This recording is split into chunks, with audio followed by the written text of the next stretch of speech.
और आप लोग आज रात को अगर देखना चाहो तो दोबारा देख सको।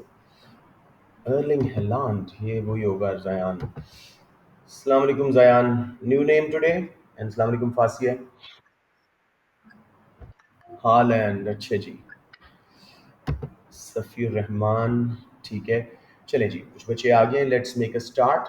तो सबसे पहले हम नई मार्क स्कीम को जल्दी से, मैंने कई बार एक्सप्लेन किया लेकिन जल्दी से एक बार देख लेते हैं। और सलार साहब has left the meeting, wow.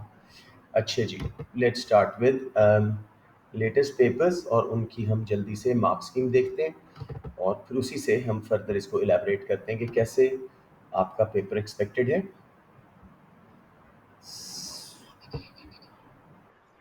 जी जी। क्या चीज़? A2 है बेटे,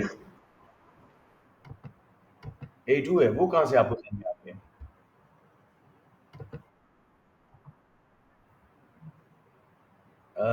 A2 के मैंने बिल्कुल मार्केट स्ट्रक्चर नहीं लिखा होगा, नो वेज।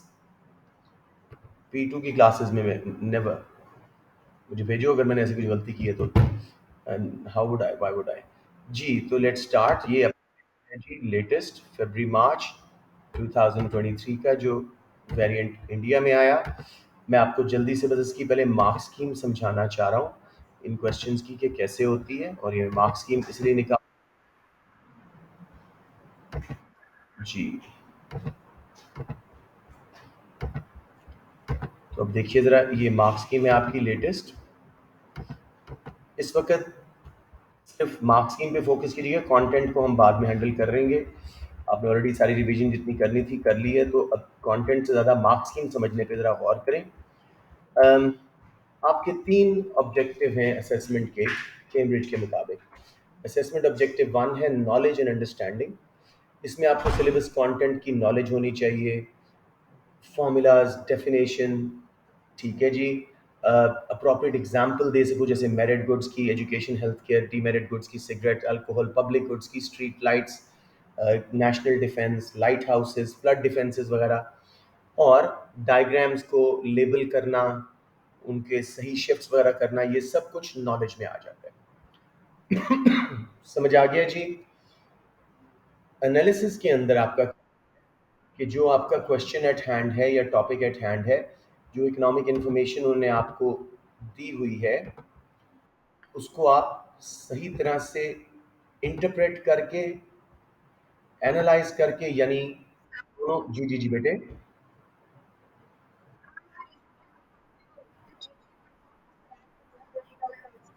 जी, क्यों नहीं आ सकते, क्यों नहीं आ सकते?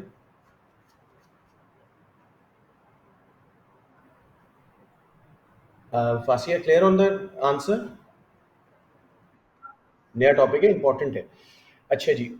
तो नॉलेज अंडरस्टैंडिंग मैंने आपको बताया, डेफिनेशंस, फॉर्मूलाज, बेसिक कॉन्सेप्ट आपके सही हैं, फैक्ट्स रिकॉल कर सकते हैं, अप्रोप्रिएट एक्सप्लेनेशन और एग्जांपल्स दे सकते हैं, तो ये आपके नॉलेज के स्कोर हैं। Analysis on the other hand है कि आप डीप एनालाइज कर सकते हैं, चेन्स बना सकते हैं बात की।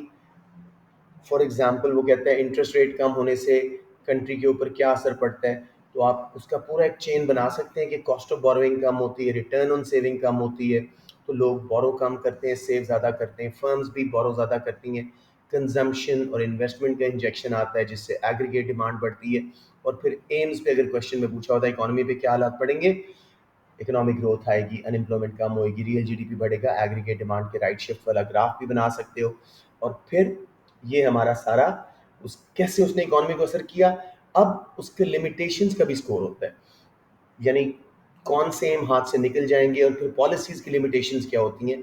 ये relationship, causes, effects, for and against, ठीक है। Evaluation on the other hand है limitations of economic information and models, ठीक है। क्या अजम्पशंस की गई हैं, रियलिटी में क्या है।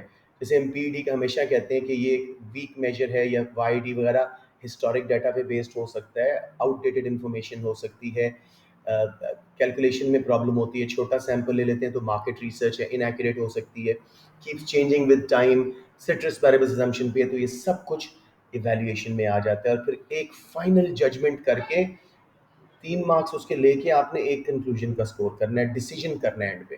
So that is what evaluation is. अब सबको समझ आ गई है बेसिक बातें ये वाली, या थोड़ा सा और कुछ पूछना है?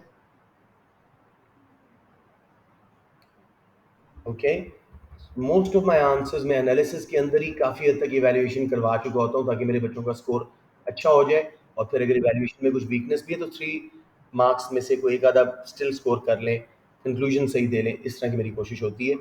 अब मेरा बेटा ये कुछ लेवल्स हैं, this is not important. Let's go to a question. ये सेक्शन ए पे मैं बाद में आता हूँ, पहले हम 8 एंड 12 मार्क के क्वेश्चन को समझते हैं कि भाई क्या एक्सपेक्टेशन है और क्या स्कोरिंग उनकी है। अब जी ये आ गया, इनके वर्ड्स पे जरा गौर कीजिएगा। पहला पार्ट है explain the functions of price in resource allocation. यहाँ पे क्वेश्चन एक खत्म हुआ। प्राइस कौन कौन से फंक्शन प्ले करती है रिसोर्सेज को एलोकेट करने में, इसके ऊपर हर फंक्शन को जब आप रीजनेबली अच्छा एक्सप्लेन कर देंगे आपको 1 मार्क मिल जाएगा। फिर वो कहता है and consider the importance of these functions in relation to potential effectiveness of a market economy. 3 marks आपके एनालिसिस के हैं कि भाई ये क्यों पोटेंशियली इफेक्टिव होगा, इसके फ़ायदे, इन प्राइस के जो फंक्शंस हैं ये मार्केट इकोनॉमी में कैसे फ़ायदा मंद होते हैं। और फिर 2 मार्क्स इवेल्युएशन के आपके कि कहाँ ये नुकसान करते हैं, कहाँ पे इसके डिसएडवांटेजेस हैं। क्वेश्चन समझ आ गया? इसको 3 हिस्सों में हमेशा आपने 8 मार्क वाले को ब्रेक ब्रेक करना है। 3 फॉर नॉलेज। अब उसने साफ साफ नॉलेज के लिए आपको क्या दिया, explain the functions of price in resource allocation. 3 functions, 2-2 line, 3-3 line में अच्छे एक्सप्लेन कर दो। मसलन राशनिंग ले लो कि भाई जब प्राइस बढ़ती है तो सिर्फ अमीर आदमी अफोर्ड कर पाता है, गरीब नहीं कर पाता। तो प्राइस का फंक्शन क्या है कि राशन किया जाए जो गुड्स एंड सर्विसेज बनी हैं रिसोर्सेज यूज करके उन लोगों के लिए जो पे करने को तैयार हैं, जो ट्रूली उसको डिजर्व करते हैं। फिर सिग्नलिंग, प्रोड्यूसर को सिग्नल मिल रहा है जब प्राइस बढ़ रही है कि भाई ज़्यादा रिसोर्स लगाओ इस चीज़ में, मुझे ज़्यादा फ़ायदा होने वाला है, इसकी डिमांड बढ़ रही है, तो वो ज़्यादा रिसोर्स उधर लगाएंगे। ठीक है। कंज्यूमर को सिग्नल आ रहा है कि जब प्राइस कम हो तो ज़्यादा वो चीज़ खरीदो, उसमें आपकी वैल्यू फॉर मनी है। इंसेंटिवाइजिंग, यानी प्रॉफिट का इंसेंटिव आ रहा है प्रोड्यूसर्स को, जिस चीज़ की डिमांड बढ़ रही है, प्राइस बढ़ रही है, रिसोर्स एलोकेशन उस तरफ जाना शुरू हो जाएगी। ज़्यादा से ज़्यादा प्रोड्यूसर उस तरफ चीज़ें बनाएंगे, वो वाली जो इन फैशन है, और कंज्यूमर जो है अपनी बेस्ट वैल्यू फॉर मनी के हिसाब से बाय करने की कोशिश करेंगे। तो ये 3 फंक्शन हो गए। अब इनकी फ्री मार्केट इकोनॉमी में क्या बेनिफिट्स है, फ्री मार्केट इकोनॉमी के फ़ायदे, कोई शॉर्टेज सरप्लस नहीं होता, प्रॉफिट मोटिव की वजह से बहुत अच्छी क्वालिटी आ जाती है, ये देखो लिखे हुए। ठीक है। एनालिसिस, सिग्नलिंग, इंसेंटिव की वजह से open market, free market operations में कैसे अच्छा असर पड़ता है। जब भी प्राइस सिग्नल देती है कि ये चीज़ ज़्यादा बनाओ, उस तरफ रिसोर्सेज एलोकेट होते हैं, चॉइस बढ़ती है, कंपटीशन आता है, सॉवरेंटी आती है। इसी तरह रैशनिंग के थ्रू सिर्फ वो लोग जो अफोर्ड करते हैं उनके लिए चीज़ें बनती हैं और बड़ी हाई क्वालिटी की बनती हैं। इसी तरह इंसेंटिव फर्म्स प्रॉफिट की वजह से बहुत एफिशिएंट होकर काम करती हैं, कॉस्ट कम करती हैं, वो फ्री मार्केट के सारे बेनिफिट्स। फिर इवैल्यूएशन कब ये नाकाम होती हैं, मार्केट फेलियर्स, कहाँ जाके नाकाम होती हैं, जहाँ मेरिट गुड्स कम बनती हैं ज़रूरत से, इंफॉर्मेशन फेलियर की वजह से, क्योंकि सिग्नल नहीं किया, कंज्यूमर ने सही तरह रियलाइज नहीं किया उसके बेनिफिट को। जी मेरा बेटा, सॉरी। जी जी, एनी मार्केट फेलियर्स। बच्चों सबको समझ आ गया स्प्लिट कैसे लेना है आपने? 3-3-2, 3 for knowledge, 3 for analysis, 2 for evaluation. ये आपका 8 मार्क है। किसी बच्चे को इसमें प्रॉब्लम आ रही हो? क्या रिपीट कर दूं? यस मेरा बेटा। 3 for knowledge, 3 for analysis, 2 for evaluation. ये देखो सामने, assessment objective 1, knowledge and understanding, maximum 3 marks, analysis 3 marks, evaluation 2 marks.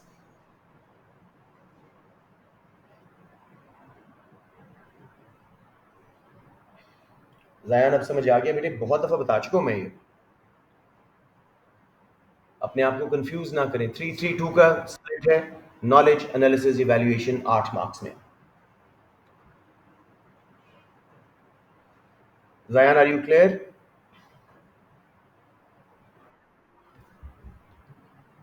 At least मुझे बता दें ताकि मैं आगे मूव कर जाऊं।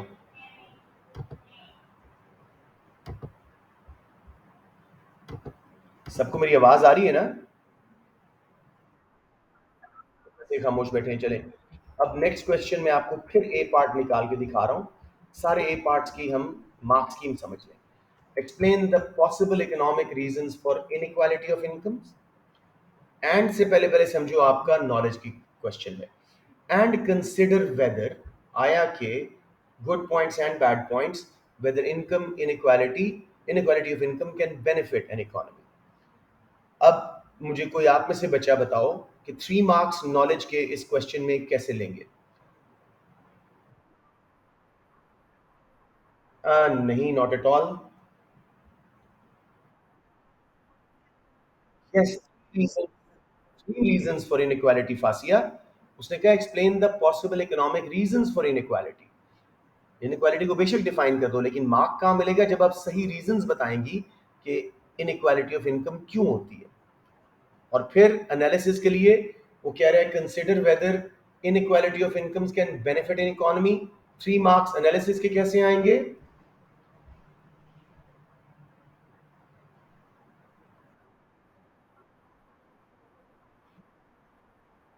और 2 मार्क्स इवेल्युएशन के कैसे आएंगे? कंसिडर वेदर में ही छुपा हुआ है ये negative consequences of income inequality. अब समझ आ गया? ये देखिए जी मार्क्स की 3 for knowledge, 3 for analysis, 2 for evaluation. तो सबसे पहले क्यों इनकम इनइक्वालिटी बढ़ती है? ठीक है, टैक्सेशन की बात करते हैं। अगर गवर्नमेंट इनडायरेक्ट टैक्सेस लगाती है तो गरीबों की इनकम का बड़ा प्रोपोर्शन ले लेती है। रेट तो सेम होता है लेकिन उसका बर्डन गरीब पे ज़्यादा पड़ता है। अमीर की इनकम के प्रोपोर्शन से थोड़ा हिस्सा लेती है, तो उससे इनकम गैप्स बढ़ जाते हैं। या प्रोग्रेसिव टैक्सेशन को कम कर देते हैं, अगेन अमीर की इनकम का थोड़ा हिस्सा ले रहे हैं और गरीब से ज़्यादा ले रहे हैं, इनकम गैप्स बढ़ गए। ट्रांसफर पेमेंट्स अगर कम कर देती है गवर्नमेंट, पेंशन, अनएम्प्लॉयमेंट बेनिफिट्स वगैरह, उससे भी इनकम गैप्स बढ़ जाते हैं। इसके अलावा आप कर सकते हैं जी सेक्टोरल डिफरेंसेस, कि प्राइमरी सेक्टर में लोग कम अर्न करते हैं, सेकेंडरी में उससे ज़्यादा और टर्शरी में उससे ज़्यादा। तो अगर कंट्री में सेक्टोरल कंट्रीब्यूशन चेंज होती है, वो डेवलप हो रहा है समथिंग लाइक दैट, उससे भी इनकम गैप्स बढ़ जाएंगे। ये 3 अगर आपने सही तरह कर दिए, आपको 3 मार्क्स मिल जाएंगे। सब बच्चों को समझ आ गया नॉलेज के मार्क्स यहाँ पे? इन्फ्लेशन इन्होंने मार्क्स स्कीम में नहीं दी, तो I will be a little bit sceptical. बात सही है, बिल्कुल वो इनक्वालिटी को कम करती है और अगर ज़्यादा हो तो इनक्वालिटी बढ़ाती है। तो let's try and stay away from that, ठीक है? आप यही टैक्सेस करें, ट्रांसफर पेमेंट्स करें, स्किल्स एंड क्वालिफिकेशन कर दें। कुछ सेक्टर्स में ज़्यादा स्किल्ड और क्वालिफाइड वर्कर्स होते हैं तो उनकी इनकम्स बहुत ज़्यादा होती है, टर्शरी सेक्टर वगैरह में, बैंकर्स, इंश्योरेंस एजेंट्स, इन सब के। और कुछ में बहुत कम जो है वो इनकम्स होती हैं, primary sector, farming based, mining, crops वगैरह उगाना, तो उनमें इनकम गैप्स बढ़ जाते हैं। अब जब इनक्वालिटीज ज़्यादा होती हैं तो इकोनॉमी को फ़ायदा क्यों होता है? बिकॉज अगर हमने प्रोग्रेसिव टैक्सेशन कम किए थे तो उससे इंसेंटिव आता है वर्कर्स को ज़्यादा काम करने का। इनकम टैक्स वगैरह कम हुआ था, प्रोडक्टिविटी बढ़ाएंगे अपनी। फर्म्स का अगर कॉरपोरेशन टैक्स कम किया था, उससे इंकरेज होती है एंटरप्राइज, वर्कर्स, क्योंकि वो कहते हैं भी हम भी ज़्यादा अर्न करें, तो वो रीट्रेनिंग लेते हैं, अपनी स्किल्स बढ़ाते हैं। लोएस्ट इनकम वाले जो हैं वो जो है अब इसके नुकसान में आ जाते हैं हम। इवैल्यूएशन पॉइंट में क्राइम रेट बढ़ेगा, सोशल अनरेस्ट बढ़ेगा, ठीक है? और अब वैलिड जजमेंट हमने लेके आनी है कि इकोनॉमी को बेनिफिट होता है कि नहीं। Yes, there is more incentive for firms and workers, वो ज़्यादा काम करेंगे अपनी इनकम्स बढ़ाने के लिए। टैक्सेस कम होंगे तो उससे भी इकोनॉमी में एक्सपेंशन आएगी, एक्सपेंशनरी फिस्कल पॉलिसी का हवाला दे दें। लेकिन नुकसान भी होते हैं, सोशल अनरेस्ट, क्राइम रेट का बढ़ जाना गुर्बत ज़्यादा होने की वजह से। टू कंक्लूड, इसका हम ये कंक्लूजन हक में भी कर सकते हैं आपकी कि इकोनॉमिक नुकसान है लेकिन सोशल नुकसान ज़्यादा है। जी बेटे, सॉरी, कहाँ पे लिखा हुआ है?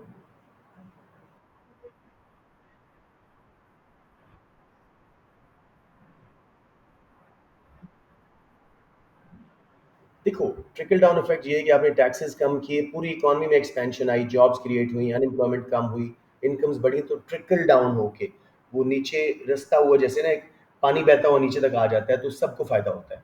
ये बात कर रहे हैं वो। यस, वेलकम मेरा बेटा। अब बताएं जी। एक बच्चा कह रहा है can you let me in. Let me see कौन बच्चा है, वो खदीजा है। सॉरी बेटे, I didn't see you there. अच्छा, अब कोई और बच्चा कह रहे हैं। अस्सलाम वालेकुम बेटे, मुझे आपका वो नहीं आ रहा, प्रॉम्प्ट नहीं आ रहा, आप एक बार लेफ्ट करके दोबारा ज्वाइन करें। यस, राइट जी। So back to the marks scheme. Oops oops oops. Back to the marks scheme जी। अब हम आ गए। ये दोनों क्वेश्चन समझ आ गए हैं कैसे करने थे 332।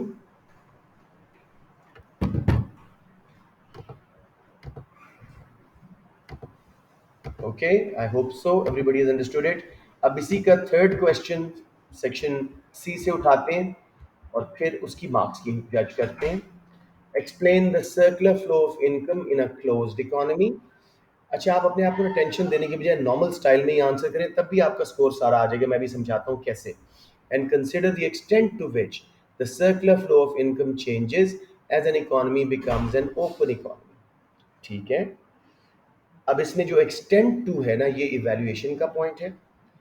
जो पहला एंड से पहले पहले explain the circular flow of income in a closed economy, ये आपका 3 मार्क्स फॉर नॉलेज है। तो circular flow of income closed economy में क्या होती है, सबसे पहले हम क्लोज्ड इकोनॉमी को डिफाइन कर देते हैं कि closed economy consist of only 2 sectors, house holds and firms. ठीक है। एंड इसकी सर्कुलर फ्लो क्या होती है कि जी, हाउस होल्ड्स पैसा खर्च करते हैं, फर्म्स के पास आता है, फर्म्स गुड्स एंड सर्विसेज बना के हाउस होल्ड्स को देती हैं, उसकी जो है बदले में उनकी, सॉरी मैं उल्टा बोल गया हूँ, हाउस होल्ड सर्विसेज देते हैं अपनी, land labour capital enterprise. Firms उसके बदले में उनको रिवॉर्ड्स देते हैं, rent wages interest profit. House hold वो पैसे स्पेंड करते हैं फर्म्स पे, फर्म्स ने जो गुड्स एंड सर्विसेज बनाई थी, फर्म्स के पास पैसा आता है। इस तरह सर्कुलर फ्लो स्टार्ट होता है। तो इसके अंदर इंजेक्शन क्या है जी, हमारे कंजम्पशन इंजेक्ट होती है क्लोज्ड इकोनॉमी में। ठीक है। अगर ये 2 सेक्टर है, इसको 3 सेक्टर पे लेके जाते हैं, बल्कि नॉलेज के लिए। गवर्नमेंट की बात मैं कर रहा हूँ, मैं 3 सेक्टर बनाऊंगा तो गवर्नमेंट की बात करूंगा ना। ठीक है। हम 3 सेक्टर की बात करते हैं, A1 है, इसमें हम 2 सेक्टर पे नहीं जाते। A clear knowledge and understanding that circular flow of income in a closed economy involves household firms and government. उसने straight away ये कर दिया। And has injections of investment and government spending, consumption original इसको separate नहीं मानते हम। And withdrawals of saving and taxes, so that equilibrium कहाँ पे आता है, जहाँ injections are equal to withdrawals, I plus G is equal to S plus T। आसान 3 मार्क्स। किसी बच्चे को यहाँ प्रॉब्लम आ रही हो? अब एनालिसिस जी जी बेटे।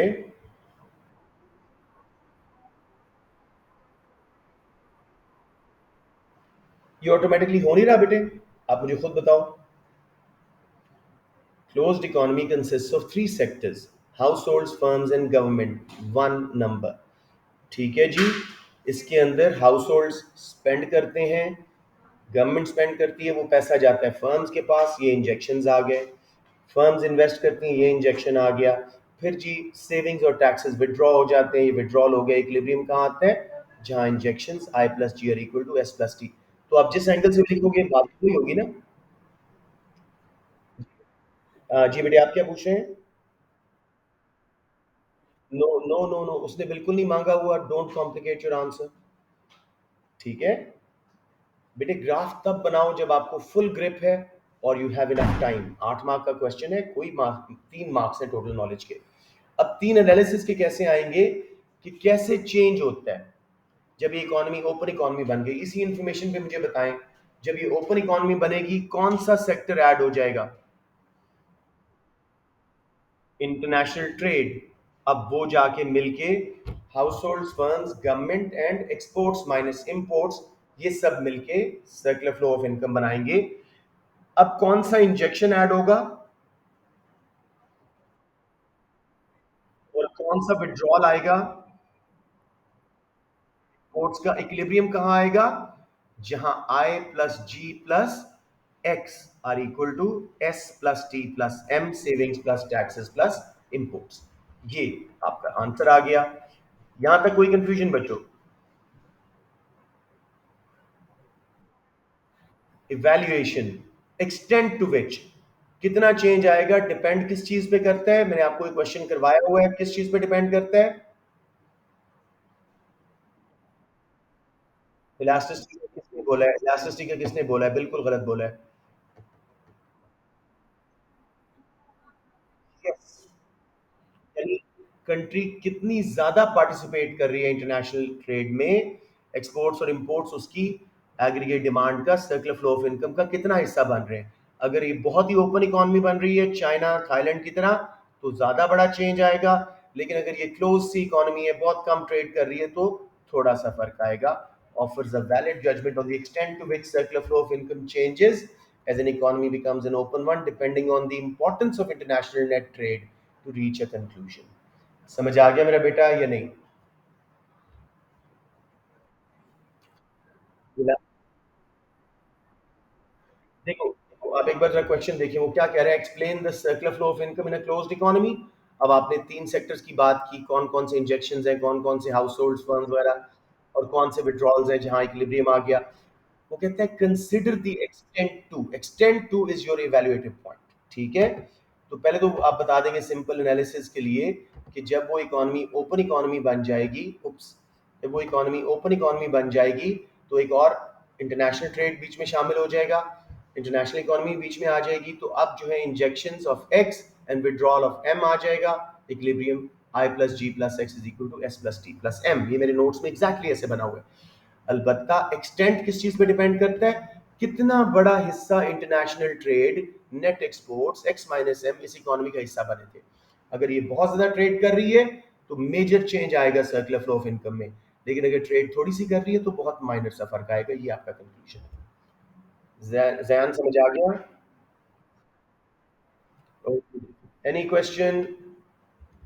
अब आखिरी क्वेश्चन रह गया इसके अंदर हमारे पास, इसको भी देख लें, फिर मैं आपको अगर जरूरत पड़े तो स्पेसिमेन पेपर भी दिखा दूंगा।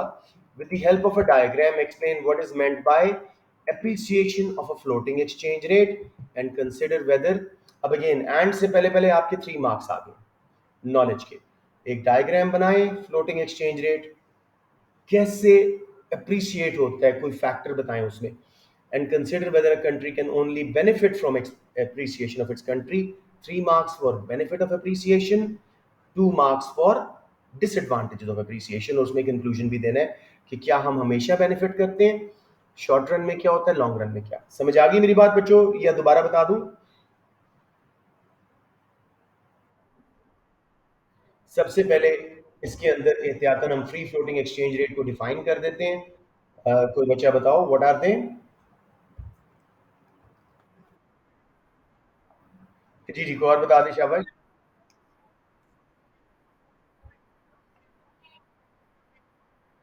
यस, व्हेन करेंसी का रेट सेट होता है through interaction of international demand and supply, market forces, and there is no government intervention.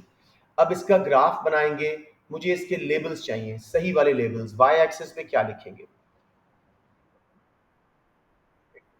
हाँ हाँ बिल्कुल ठीक है, लेकिन कैसे? या एक्सचेंज रेट लिखोगे टॉप पे, और फिर price of dollar in pound कर दो, रुपी कर दो, जो मर्जी, और एक्स एक्सिस पे पहली जो करेंसी है डॉलर, क्वांटिटी ऑफ डॉलर। ये आपके लेबल सही होने चाहिए। अब जी अप्रिशिएट करेंसी क्यों होगी? दो ही सिचुएशंस हैं, या करेंसी की डिमांड बढ़ जाए या करेंसी की सप्लाई बढ़ जाए। तो हम कोई भी इसमें बात लेके चल सकते हैं। Clear knowledge and understanding of meaning of appreciation of exchange rate in a floating exchange rate system. That is, exchange rate rises according to supply and demand of currency. A diagram showing an appreciation of currency. Correct labeling of the axis. Vertical axis needs to be labeled either in terms of two currencies or exchange rate. खाली exchange rate लिख दो तब भी चलता है, और अगर दो करेंसीज का रेफरेंस दे दो even better. A rise in value of currency by a rightward shift of demand curve or a leftward shift of supply curve with a new equilibrium shown together with an explanation of a possible cause of either shift। किसी भी currency की demand क्यों बढ़ेगी? Basic concept बता दो मुझे। Interest rate बढ़ गया, हॉट मनी, याद सुन लें, जब इंटरेस्ट रेट बढ़ता है, हॉट मनी, फालतू पैसा स्पेकुलेटर्स का दुनिया भर से उस कंट्री के बैंक्स में चला जाता है, उससे उस करेंसी की डिमांड बढ़ती है और डिमांड का राइट पे शिफ्ट हो जाता है, सप्लाई भी कम होती है, लोकल स्पेकुलेटर्स भी वहीं सेव करते हैं, लेकिन यहाँ पे हमने सिंगल करना था, हमने सिंगल कर दिया।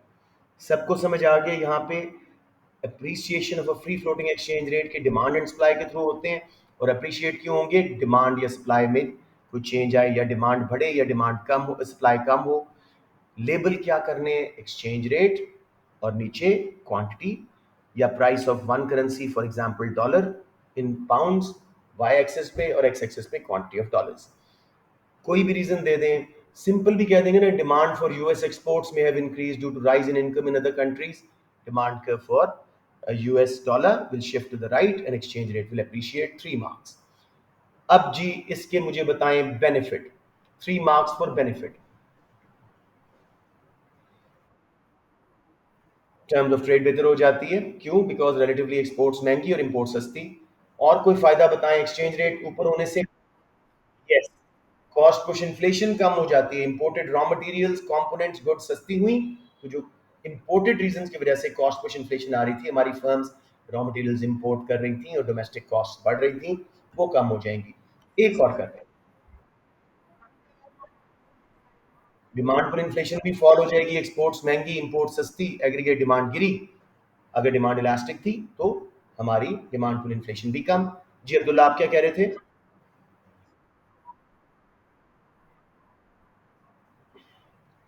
बजट सरप्लस ये कॉमन मिस्टेक है बेटे, करंट अकाउंट सरप्लस की बात कर सकते थे आप, बजट नहीं। ये गलती ना करना, ये गलती ना, बजट लोकल है, करंट अकाउंट इंटरनेशनल ट्रेड की वजह से। अब जी, उसने कहा था कंसिडर वेदर, हमेशा बेनिफिट होता है। अब हम करेंगे क्यों हमेशा बेनिफिट नहीं होता। अगर हमारी डिमांड इलास्टिक थी एक्सपोर्ट्स और इंपोर्ट्स की, तो एग्रीगेट डिमांड पूरी गिरेगी, एक्स माइनस एम गिरने की वजह से एक्सपोर्ट्स की डिमांड गिरी, इंपोर्ट्स की डिमांड बढ़ी। ठीक हो गया, तो ये हमारा इवैल्यूएशन आ गई, analysis of potential advantages of precision such as reduction in price of imports both of finished goods and raw materials and component parts, reducing inflationary pressure in an economy. Analysis of potential disadvantages of appreciation such as increase in price of exports making them less competitive. Evaluation में offers a value judgment, इसके अंदर याद रखना हमेशा short run long run की बात करनी है, कंक्लूजन देना है। शॉर्ट रन में डिमांड इनइलास्टिक होती है, इसलिए एक्सपोर्ट्स और इंपोर्ट्स की, इसलिए एक्सप्रीशिएशन हमें फायदा देती है, करंट अकाउंट सरप्लस में जाता है। लेकिन लॉन्ग रन में जब मार्शल अर्निंग कंडीशन मीट हो जाती है, डिमांड इलास्टिक हो जाती है, तब हमें नुकसान होता है, हमारा करंट अकाउंट डेफिसिट में जाता है। वो कहते हैं अगर ऐसा नहीं भी करते और वैलिड जजमेंट दे देते, मैं फिर भी स्कोर दे दूंगा क्योंकि ये A2 में मूव हो चुका है। लेकिन इसको प्लीज साथ में रखें, ये बड़ा आसान और सिंपल पॉइंट है। पीईडी को जरूर बीच में रखें। किसी को इस पीईडी में मसला आ रहा हो, क्योंकि मेरे पास बहुत क्वेश्चन आ रहे हैं कि करेंसी डिप्रिशिएट हुई है, कौन से फैक्टर्स पे डिपेंड करेगा कि करंट अकाउंट डेफिसिट से सरप्लस में जाएगा, यही फैक्टर्स हैं, PED in short run and long run, Marshall Lerner condition, J curve effect. किसी को ये नहीं पता तो अभी पूछ ले प्लीज।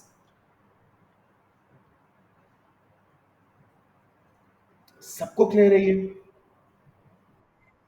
अब मुझे बताएं, स्पेसिमेन पेपर की मार्क स्कीम्स दिखाऊं सेक्शन एज की, या समझ आ गया?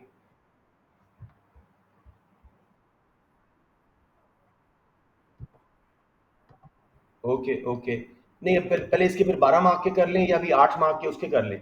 आप लोगों की 8 मार्क के भी वो स्ट्रेंथ बनी हुई है, पहले 8 मार्क उसके दिखा दूं? ओके जी, लेट्स डू स्पेसिमेन पेपर 2। ये मार्क स्कीम है, इसी को खोलते हैं और इसी के थ्रू हम आंसर कर लेते हैं।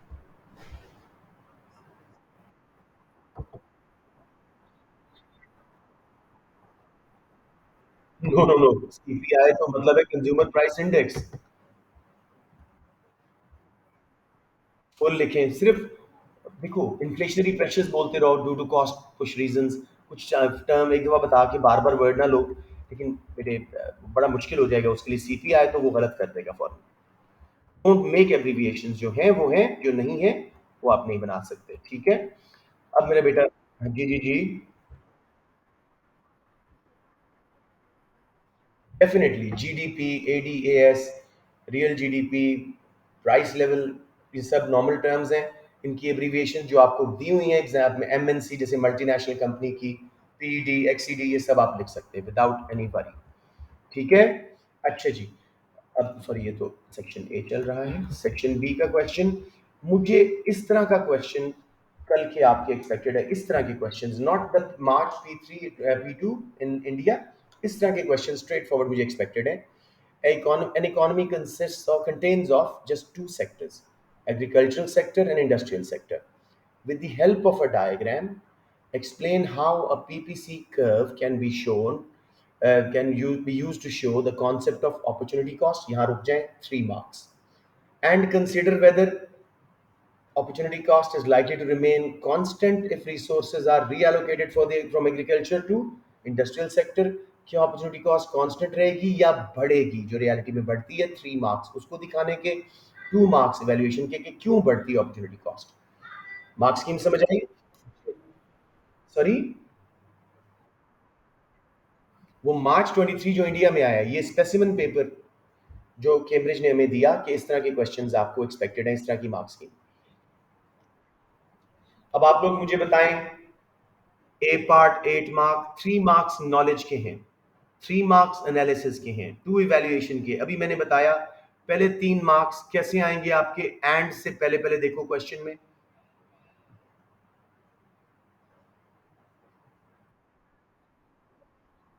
चलें ठीक है, और उसमें क्या शो करना है? Opportunity, simple. पीपीसी लगाएं, आउटवर्ड बेंडिंग आपको डिफाइन करने की जरूरत भी नहीं है इन रियलिटी, लेकिन कर दें बहुत अच्छी बात है, पीपीसी को भी, अपॉर्चुनिटी कॉस्ट को भी। और उसके बाद 2 पॉइंट्स लगाएं ए एंड बी, उस पे ऑन द कर्व मूवमेंट करवाएं, रिएलोकेट करें रिसोर्सेज को। एक चीज ज्यादा बनेगी, दूसरी कम बनेगी। 5 मार्क्स यहीं पे आ गए। 2 मार्क्स पीपीसी को लेबल करने के, understanding of PPC shown through an accurate diagram, 1 mark, correctly labeled axis with agriculture on one axis, industrial on the other, क्योंकि उसने goods आपको बता दी थी। Defines or demonstrate clear understanding of concept of opportunity cost, definition के भी mark दे रहे हैं और पीपीसी पे दिखा के भी आप दूसरा आप मार्क ले सकते हो। ये तो मेरे ख्याल में 3 मार्क्स तो सबके पक्के होने चाहिए। अब एनालिसिस, अपॉर्चुनिटी कॉस्ट कैसे दिखाओगे? By the movement along the curve which involves reallocation of resources, ये वर्ड जरूर बोलना है। और फिर as resources are shifted between two types of product, there is an opportunity cost involved measured by a sacrifice of agricultural products as more industrial goods are made। 6 marks आपके आ गए। अब आखिरी बात, consider whether opportunity cost constant रहेगी या बढ़ेगी जब हम ज्यादा एग्रीकल्चर गुड्स बनाएंगे। क्या होगा जी अपॉर्चुनिटी कॉस्ट को? इंक्रीज करेगी। रीजन? बिकॉज ऑफ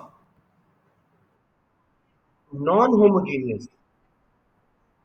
नहीं, इनफ की बात नहीं है, नो। स्कार्सिटी में लास्ट टाइम भी आपको हमने बताया था, नहीं। Non homogeneous resource, they are not equally efficient at both goods, तो हमें ट्रेन करना पड़ता है वर्कर्स को, लैंड को प्रिपेयर करना पड़ता है जहां फैक्ट्रीज लग रही हैं। पहले जो हल्की लैंड्स थी इनफर्टाइल वाली, वो हमने दी फैक्ट्रीज में, बाद में फर्टाइल लैंड्स भी गई, अपॉर्चुनिटी कॉस्ट बढ़ना शुरू हो गई। ये आपका आंसर है। Those resources least suited to agriculture will be redeployed first, so there will be low opportunity cost. So opportunity cost will always rise as resources are increasingly reallocated from agricultural to industrial uses because of non-homogeneity of resources।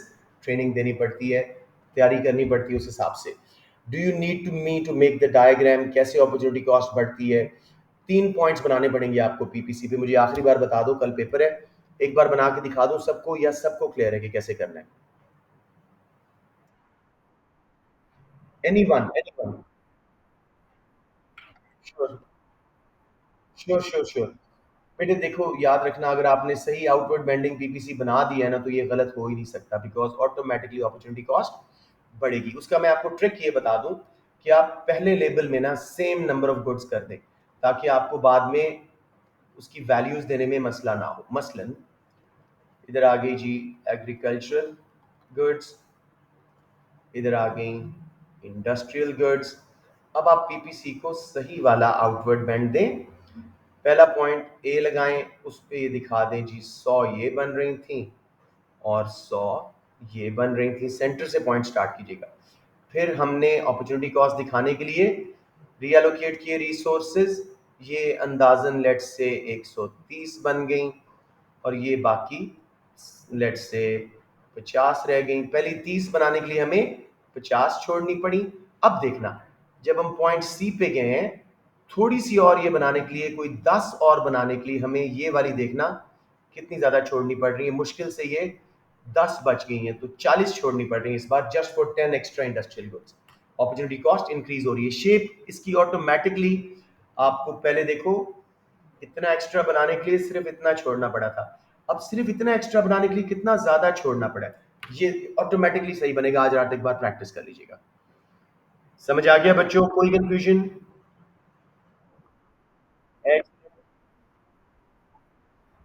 वो मैंने आपको पहले page पे ही notes में लिखा हुआ बेटे, अगर प्रोडक्ट्स नहीं, रिसोर्सेज। यार क्या कर रहे हो आखिरी रात में? रिसोर्सेज अगर होमोजेनियस है, गुड वाई, गुड एक्स, खाली एक्स एंड वाई ना लिख देना, वो समझेगा इसका आपने नाम लिया हुआ है अपना। ये देखो, परफेक्टली स्ट्रेट लाइन पीपीसी होगा हर दफा। जितनी लेट्स से ए से बी पे आप आए हैं, जितनी ये ज़्यादा बनेंगी तकरीबन उतनी वो छूटेंगी। अपॉर्चुनिटी कॉस्ट कांस्टेंट रहेगी। वर्कर्स को ना ट्रेनिंग की ज़रूरत है, ना लेबर को, ना लैंड को, ना कैपिटल को, किसी को भी अडेप्ट करने की ज़रूरत नहीं है। स्ट्रेट लाइन पीपीसी है। समझ आ गया? अब वापस पेपर पे जाते हैं। मुझे आपका पी डी पे बहुत शक है और वाई डी पे, कि इन पे क्वेश्चन कराने वाले हैं इंशाल्लाह। मैंने आपको काफ़ी सारे वॉइस नोट भेजे हुए हैं जी। क्या पूछ रहे हैं?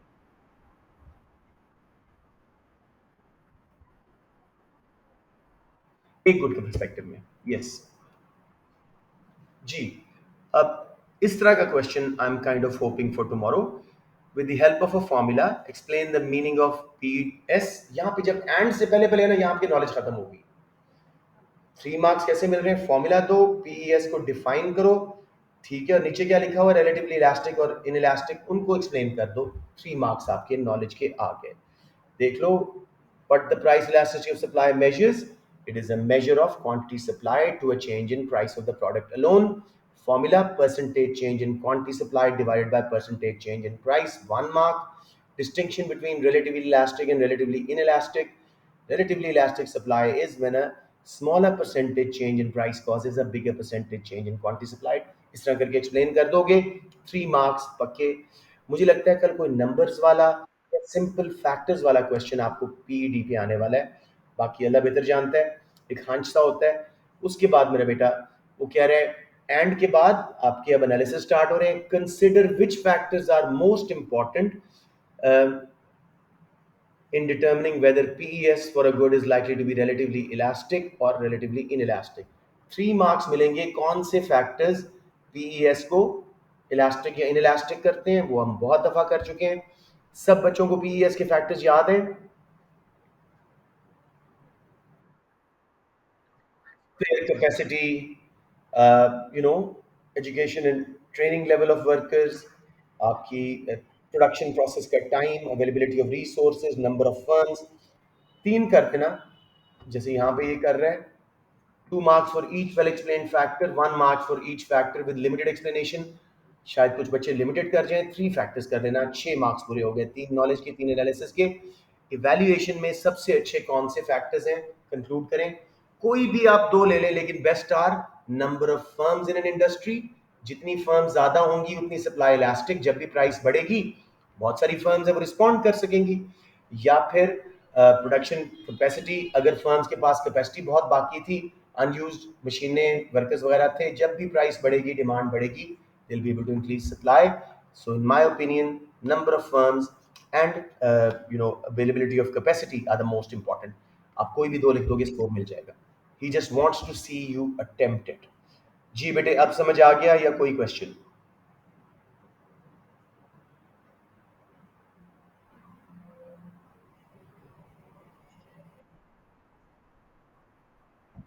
बेटे, अगर एक इंडस्ट्री में बहुत सारी फर्म्स हैं, आप मुझे बताएं, अगर प्राइस बढ़े, वो जल्दी रिस्पॉन्ड कर सकेंगी, या दूसरी इंडस्ट्री जो छोटी सी है, चंद फर्म्स हैं,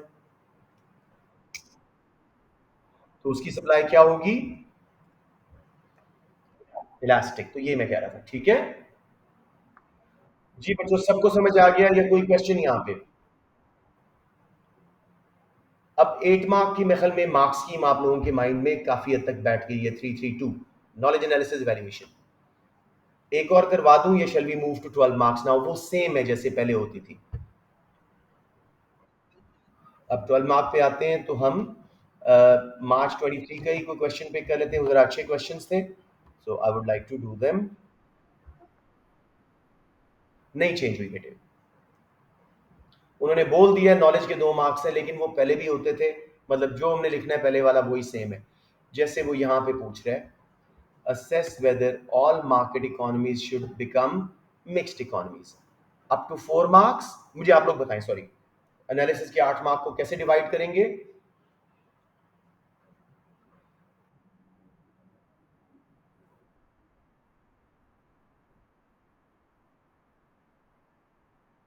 ओके, नहीं कोई मार्क अभी तक तो मुझे समझ नहीं आ रहा।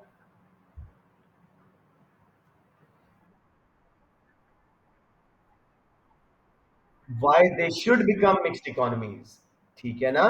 जो मार्केट फेलियर्स हैं उनको हाईलाइट करें मेरा बेटा। Public goods, merit goods, demerit goods, external cost, monopolies, कितनी बार करवाया? सो अभी फिर आप लोग डेफिनेशंस की बात करके मुझे अफसोस करते हो। यस करनी है डेफिनेशंस, लेकिन मेन स्कोर तो इसका है ना कि 4 मार्क्स क्यों उन्हें मिक्स्ड इकोनॉमी बनना चाहिए, और 4 मार्क्स क्यों मिक्स्ड इकोनॉमी नहीं बनना चाहिए? एफिशिएंसी कम हो जाएगी, प्रॉफिट मोटिव कम हो जाएगा, गवर्नमेंट इंटरवेंशन आ जाएगी, शॉर्टेजेस सरप्लसेस हो जाएंगे। समझ रहे हैं? ये आपकी मार्क्स स्कीम है। बच्चों समझ आ गया या नहीं? अब इवैल्यूएशन में क्या हमेशा बनना चाहिए? जी, फ्री मार्केट को मिक्स्ड इकोनॉमी बनना फायदेमंद है, बिकॉज मार्केट फेलियर सारे कंट्रोल हो जाएंगे, गवर्नमेंट इंटरवेंशन आएगी। लेकिन कहीं ना कहीं एफिशिएंसी में कॉम्प्रोमाइज करना पड़ेगा, प्रॉफिट मोटिव छोड़ना पड़ेगा, तो जो रिसोर्स एलोकेशन है वो इनफेक्टिव भी हो सकती है। लेकिन टू कंक्लूड, गवर्नमेंट अपना कम से कम शेयर रखे in the areas of market failure, बाकी पूरी मार्केट को फ्री मार्केट बना दें, प्राइवेट सेक्टर बना दें, वो बहुत ही इफेक्टिव इकोनॉमीज होती हैं। समझ आ गया मेरा बेटा या कोई कंफ्यूजन? जी जी बेटे।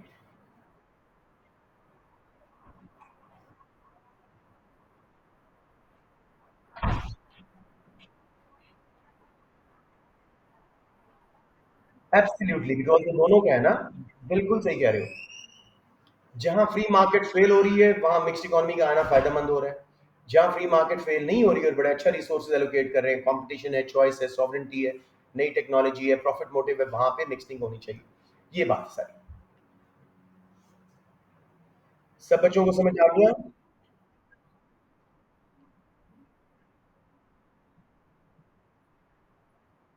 जी, up to 4 why they should become mixed economies, यानी मार्केट फेलियर्स दूर हो जाएंगे, बेनिफिट्स। और up to 4 why they shouldn't, यानी एफिशिएंसी कॉम्प्रोमाइज हो जाएगी, प्रॉफिट मोटिव कम, कंज्यूमर चॉइस एंड सेवरेंटी कम। ये चीजें वही बिल्कुल सही बोल रहे हो। और फिर इवैल्यूएट कर दो कि जहां जहां मार्केट फेलियर्स हैं वहां मिक्स्ड होनी चाहिए इकोनॉमी, गवर्नमेंट का रोल होना चाहिए। लेकिन otherwise free market is the best in allocating resources, efficiency और प्रॉफिट मोटिव की वजह से। So majority of the economy should be free market. अब बेटे क्लियर हो गया? I think we done it very many times, अब कंफ्यूजन होनी नहीं चाहिए। Anyone anyone?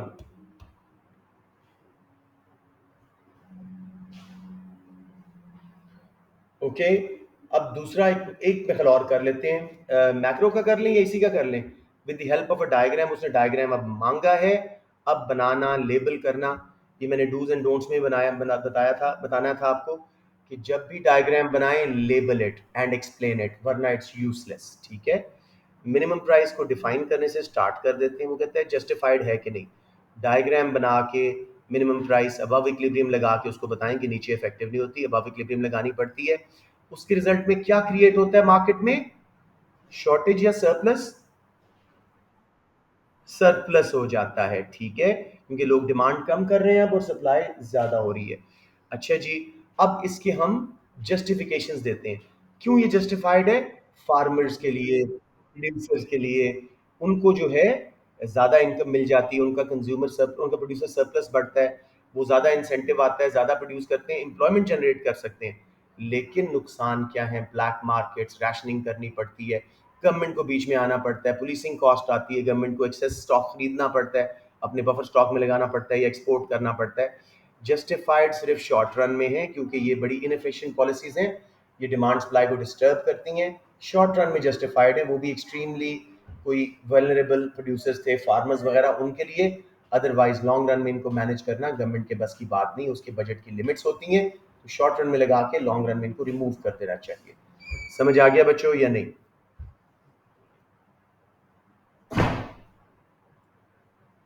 Okay, I am hoping सबको समझ आ गया।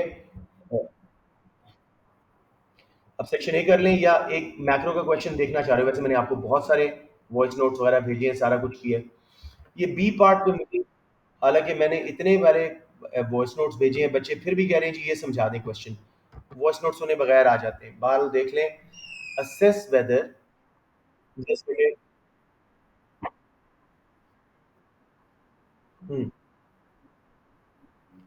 आई, रिस्की है, रिस्की है, रिस्की है, don't skip him, don't skip him, don't skip. मैंने आपको आसान सा उसका एक वॉइस नोट भेजा है बेटे, बल्कि सॉल्व करके भेजा है, वो कर लो। उसमें वो सब्सटीट्यूशन मैंने एग्जाम प्रेप में पूरा स्केच भेज दिया है। हाँ, वो आप कर लीजिएगा। बी पार्ट जी, assess whether supply side policies are the most effective. यही मैंने आपको आज डूज में बताना था। जब वो कहे मोस्ट इफेक्टिव या बेस्ट या अलोन, तो आपको कम से कम एक और पॉलिसी, एक और मेथड यूज करना है। अकेले को हम नहीं कह सकते कि ये बेस्ट है या मोस्ट इफेक्टिव है या इनइफेक्टिव है। समझ रहे हैं ना? इसमें आपको दो चाहिए। जरा इसकी मार्क स्कीम बनाओ बच्चों, अच्छी तरह, शाबाश। जिस बच्चे ने लास्ट टाइम डेफिनेशंस बताई थी वही बताएं इसकी मार्क स्कीम मुझे प्लीज। डेफिनेशंस तो हो जाएंगी ऑटोमेटिकली, लेकिन मार्क्स स्कीम, एनालिसिस की 8 मार्क्स कैसे डिवाइड करोगे? Up to 4 for what? I've got stuff in my hand. Up to 4 for supply side policies क्या होती हैं? पूरा बताओ ना बेटे। मोस्ट इफेक्टिव है कि नहीं, उसकी बेनिफिट्स और उसकी लिमिटेशंस। फिर up to 4 for other policies. एक ही रिक्वायर्ड थी, आप फिजिकल कर दें, लेकिन मेरे हिसाब से मॉनिटरी भी कर लें, ताकि आपको कोई रूम फॉर एरर ना रहे, मार्क्स हर तरफ से आ जाएं। तो सबसे पहले मैं आंसर कर दूं या सबको ये क्वेश्चन समझ आ गया है? सबको आ गया तो छोड़ दूं?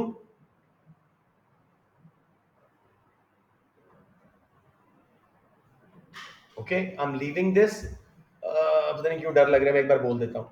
Supply side policies are government's policies to increase aggregate supply in economy through more efficiency, output and productivity, such as education and training of labor. आप एक एक को भी कर सकते हो। If government educates and trains the labor, as a result productivity will rise, efficiency will rise, cost of production will fall, and in long run aggregate supply curve will shift to the right, reducing the price of domestic products. As a result, हमने current account deficit से सिर्फ बात करनी थी। As a result, exports will become cheaper and imports will seem expensive as local products are cheaper and better quality. Current account deficit will reduce. ठीक हो गया। फिर इसी तरह आप कर लो जी, इंफ्रास्ट्रक्चर गवर्नमेंट बना देती है, उससे भी डिस्ट्रीब्यूशन कॉस्ट कम होती हैं, aggregate supply cost of production कम होने से बढ़ती है। अगेन एक्सपोर्ट सस्ती, इंपोर्ट्स महंगी, करंट अकाउंट डेफिसिट ठीक हो गया। लेकिन मैं जरा रैप अप कर रहा हूँ, आपको 3 कर दीजिएगा पॉलिसीज, मैं रैप अप कर रहा हूँ। Although supply side policies are very efficient in long run, in short run they caused demand pull inflation because of injection of government spending. In short run, current account will go into deficit. Also, when price of local products falls due to increase in aggregate supply in long run, in short run, signed contracts make demand inelastic and current account may go into further deficit. In long run, they'll be very effective to correct current account balance of deficit. ठीक है। अब जी और policies हम इसमें, बल्कि कई बच्चों ने मुझे मैसेज किए, मेरे नोट्स में ये मिसिंग हो गया था for some reason. Expenditure reducing policies, यानी कि contractionary monetary, contractionary fiscal policy, या expenditure switching policy, use of protectionism, trade barriers, tariff quotas, export subsidies वगैरह, उनको यूज करके, उनकी लिमिटेशंस करके करंट अकाउंट के डेफिसिट के बारे में इवैल्यूएट कैसे करना है। शॉर्ट रन में मॉनेटरी, फिजिकल और एक्सपेंडिचर स्विचिंग पॉलिसी ज़्यादा सूटेबल हैं, लेकिन लॉन्ग रन में सप्लाई साइड पॉलिसी से बेहतर कोई नहीं है, क्योंकि वो एवरेज कॉस्ट इतनी कम कर देती हैं फर्म्स की कि हम इंतहाई एफिशिएंट हो जाते हैं और वर्ल्ड वाइड हमारा कंपैरेटिव एडवांटेज डेवलप हो जाता है। सबको समझ आ गई मेरे बच्चों? All mark schemes clear? अच्छा जी, अब सेक्शन ए पे जल्दी से जाते हैं बिकॉज हमारे पास टाइम ज़रा थोड़ा है। सेक्शन ए में पहले कुछ क्वेश्चन तो बिल्कुल हलवा होते हैं बिल्कुल आसान होते हैं। जैसे ये फिगर 1 के बारे में हमेशा एक फिगर देता है, उस पर क्वेश्चन पूछता है inflation rate between this period to this period compare कर दो। इसमें आपने हर महीने का नहीं बताना बेटे, एक ब्रॉड स्टेटमेंट देनी है, ओवरऑल ट्रेंड बताना है, और कोई अगर एक्सेप्शन बीच में थी तो उसको यूज कर लेना है अपने फिगर्स में। जहन दोबारा आए हैं। अच्छा जी, अच्छा मुझे बताएं, ये क्लास तो 5-7 मिनट में खत्म होने वाली है। You want me to reenact another class for your queries and dos and don'ts? बता दें मुझे जल्दी से। अगर आप सब खामोश रहेंगे तो आई अंडरस्टैंड के यू वांट द, तो एक छोटी सी आधे घंटे क्लास दोबारा कर लेंगे, इसके फौरन बाद में आपको लिंक भेज दूंगा। अच्छा जी, अब फिगर 1.1। जी जी बेटे जी।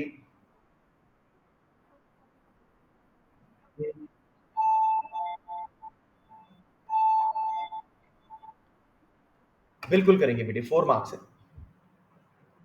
या अच्छा जी, लेट्स गो ऑन। मैं भला क्या करवा रहा हूँ, एनालिसिस में ही आपकी वैल्यूएशन करवा रहा हूँ, लेकिन एंड पे वैल्यूटिव स्टेटमेंट देने की बात क्यों कहता हूँ, ताकि कंक्लूजन के मार्क्स भी मिस ना हो। ठीक है, चलें। अब जैसे फिगर 1.1 आपको हर बार नया आएगा, देख लीजिएगा। इसमें वो कहता है जुलाई एंड दिसंबर 20 बिटवीन जनवरी एंड जून 21 क्या फर्क है इन्फ्लेशन रेट का। जुलाई और दिसंबर 20 में बड़ी स्लो स्पीड पे इन्फ्लेशन बढ़ रही है, ऊपर नीचे हो रही है, जबकि जनवरी से जून 21 तेज स्पीड पे इन्फ्लेशन रेट किया है। यहीं पे आपको मार्क्स आ गए। थोड़ा सा आप अगर कोई एक आधा फैक्टर ले लेते हैं कि भाई किस महीने में सबसे ज़्यादा थी, तो उसका भी मार्क होता है। तो ये तो बड़े आसान आपके होते हैं, 1 या 2 मार्क वाले। Using information provided explain what is meant bye US government stimulus package. इन्होंने स्पेंडिंग ज़्यादा की थी, टैक्सेस कम किए थे, ये स्टिमुलस पैकेज था, उसको थोड़ा सा एक्सप्लेन कर देना। पहले वालों में तो कोई मार्क्स स्कीम का ऐसा चक्कर नहीं है। सी में देखो, कंसिडर द एक्सटेंट, यहाँ मार्क्स स्कीम आ रही है, to which an increase in interest rate could reduce rate of inflation in US. किस हद तक इंटरेस्ट रेट का बढ़ाना इन्फ्लेशन को यूएस में कंट्रोल करता है, किसी मुल्क में भी इंटरेस्ट रेट बढ़ा के डिमांड पुल इन्फ्लेशन को कम करें। इंटरेस्ट रेट बढ़ा के करेंसी हॉट मनी आने की वजह से करेंसी की डिमांड बढ़ेगी, बैंक्स में पैसा आएगा हमारे, उससे हमारी करेंसी की डिमांड बढ़ने से एक्सचेंज रेट ऊपर, उससे कॉस्ट पुश इन्फ्लेशन कम करें। कंसिडर द एक्सटेंट, किस चीज़ पे डिपेंड करेगा कि हमारा इन्फ्लेशन रेट कम होगा?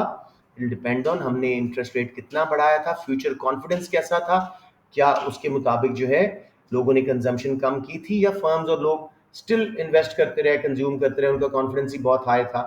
साल 1.5 साल लग जाएगा, टाइम लैग्स, कुछ भी ऐसा कर दोगे, 1 मार्क आपका इसमें कंसिडर वेदर की वजह से कंक्लूजन में इवैल्यूएटिव पॉइंट का आ जाएगा। समझ आ गया मेरे बच्चे, या कोई कंफ्यूजन? डी पार्ट देखें, विद द हेल्प ऑफ, जब वो बोलता है ग्राफ तो कम से कम उसके 2 या 3 मार्क्स होते हैं। इस क्वेश्चन में में 2 हैं। With the help of ADAS diagram assess whether rising rate inflation rate in US has been caused by changes to the demand side और changes to the supply side of the economy। इसमें demand side का भी बताया हुआ था। Demand side इस तरह थी कि भाई गवर्नमेंट ने स्पेंडिंग बहुत ज़्यादा की थी, $6 ट्रिलियन की स्पेंडिंग की थी।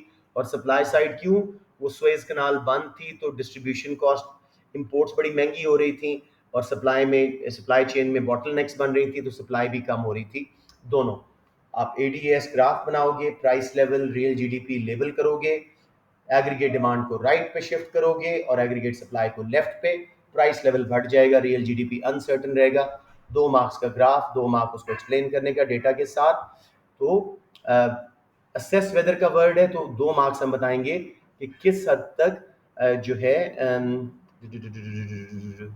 असेस वेदर, हाँ किसकी वजह से ज़्यादा हुआ है, डिमांड साइड की वजह से या सप्लाई साइड की वजह से।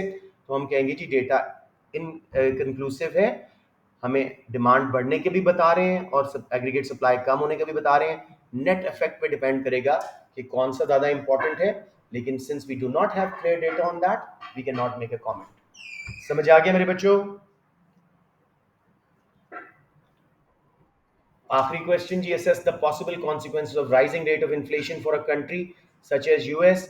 अप टू 2 मार्क्स आपको वो दे देगा, वैसे पुरानी मार्क्स की में 3 होते थे, हम 2 कर लेते हैं एहतियातन। 2 मार्क्स, क्या बुरे इफेक्ट आएंगे? एक्सटर्नल ट्रेड के बता देना, एक्सपोर्ट्स महंगी, इंपोर्ट सस्ती, करंट अकाउंट डेफिसिट, उससे एग्रीगेट डिमांड गिरी, अनएम्प्लॉयमेंट फैली। फिर इसके अलावा आपका जो है इन्फ्लेशन अगर आपके मुल्क में ज़्यादा है दूसरों से, तो फिर डोमेस्टिक कॉन्सिक्वेंसेस पे शुरू हो जाना, शू लेदर कॉस्ट, मेन्यू कॉस्ट, आपकी फर्म्स के लिए फ्यूचर प्लानिंग मुश्किल हो जाती है, क्योंकि कॉस्ट ऑफ प्रोडक्शन मुसलसल चेंज हो रही थी, फिजिबिलिटी बनाना उनके लिए मुश्किल। इनकम गैप्स बढ़ जाते हैं, कोई इस तरह के आप एक्सटर्नल इंटरनल कर लीजिएगा। अब कुछ बेनिफिट्स भी कर सकते हैं, कॉन्सिक्वेंसेज का वर्ड दोनों साइड पे जाता है। अलबत्ता लेंडर्स जो हैं, बोरोवर्स जो हैं, वो गेन करेंगे, उन्हें रियल टर्म में अपना लोन वापस मिलेगा ज़्यादा इन्फ्लेशन में, गवर्नमेंट का डेट बर्डन कम हो जाएगा। अगर माइल्ड इन्फ्लेशन थी तो यूएस को फ़ायदा होगा, इकॉनमी में डिमांड पुल इन्फ्लेशन की वजह से एग्रीगेट डिमांड बढ़ेगी, जॉब्स क्रिएट होंगी। पॉसिबल कॉन्सिक्वेंसेज और एंड पे हमने इवेल्युएट करना है। Depends on the rate of inflation, क्या दूसरे ट्रेडिंग पार्टनर्स से ज़्यादा है यूएस का। डिपेंड्स ऑन यू नो इसका क्या उसको बोलते हैं, कॉज ऑफ इन्फ्लेशन, अगर कॉस्ट पुश है तो ज़्यादा बुरी है। इस तरह करके आपने एक्सपेक्टेड है तो कम बुरी है, अनएक्सपेक्टेड है तो ज़्यादा बुरी है। वही जो हमारी इवेल्युएशन पॉइंट्स हैं वो 2-3 यहाँ पे बता दीजिएगा। सब बच्चों को समझ आ गया या कोई क्वेश्चन?